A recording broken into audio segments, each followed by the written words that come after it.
Good evening, London.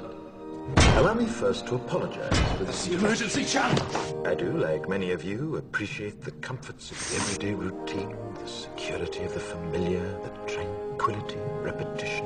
Bloody hell. I enjoy them as much as any bloke.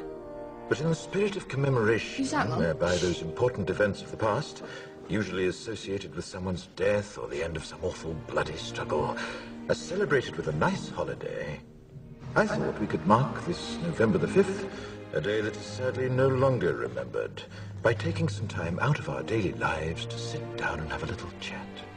There are, of course, those who do not want us to speak. Just let me think. I suspect even now orders are being shouted into telephones and men with guns will soon be on their way. It's Chancellor Sutler. Damn it! Why? Because while the truncheon may be used in lieu of conversation, words will always retain their power. Words offer the means to meaning, and for those who will listen, the enunciation of truth.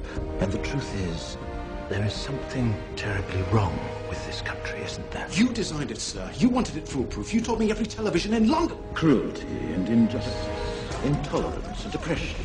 And where once you had the freedom to object, to think and speak as you saw fit, you now have censors and systems of surveillance coercing your conformity and soliciting your submission. We need cameras. How did this happen? Who's to blame? Well, certainly there are those who are more responsible than others, and they will be held accountable. But again, truth be told, if you're looking for the guilty, you need only look into a mirror. I know why you did it. I know you were afraid. Who wouldn't be? War, terror, disease.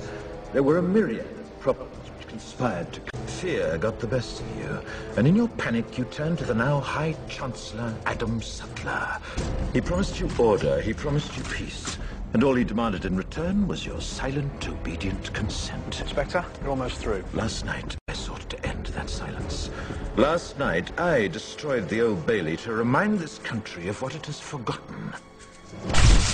More than 400 years ago, a great citizen wished to embed the 5th of November forever in our memory. His hope was to remind the world that fairness, justice, and freedom are more than words. They are perspectives. So if you've seen nothing, if the crimes of this government remain unknown to you, then I would suggest that you allow the 5th of November to pass unmarked. But if you see what I see, if you feel as I feel, and if you would seek as I seek, then I ask you to stand beside me 1 year from tonight, outside the gates of Parliament. And together we shall give them a 5th of November that shall never, ever be forgotten.